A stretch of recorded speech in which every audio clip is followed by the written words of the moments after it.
గ్రామాల్లో సూక్ష్మ, చిన్న, మధ్యతరహా పరిశ్రమల శాఖ, ఆహార శుద్ధి పరిశ్రమల శాఖపై ముఖ్యమంత్రి నారా చంద్రబాబు నాయుడు సచివాలయంలో సమీక్ష నిర్వహించారు. ఈ శాఖలో ఉన్న పరిస్థితులపై సమీక్ష చేసి పలు సూచనలు, ఆదేశాలు ఇచ్చారు.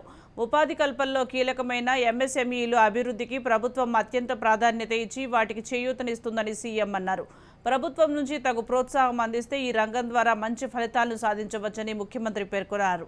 అనేక సవాళ్లతో దెబ్బతిన్న ఈ రంగాన్ని సరికొత్త విధానాల ద్వారా మళ్లీ గాడిన పెడతామని ముఖ్యమంత్రి అన్నారు.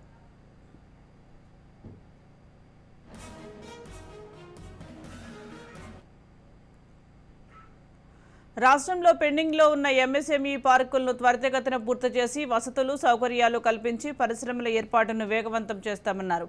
ఆయా ప్రాంతాల్లో రైతుల భాగస్వామ్యంతో వారే ఎంఎస్ఎంఈ పార్కులు ఏర్పాటు చేసుకునే అంశంపై కసరత్తు చేయాలని సీఎం అన్నారు. భూములు కలిగిన రైతులు ప్రైవేటు భాగస్వామ్యంతో సూక్ష్మ, చిన్న, మధ్యతరహా పరిశ్రమల కోసం పార్కులు ఏర్పాటు చేసుకునే విధానాన్ని అమల్లోకి తేవాలని సూచించారు.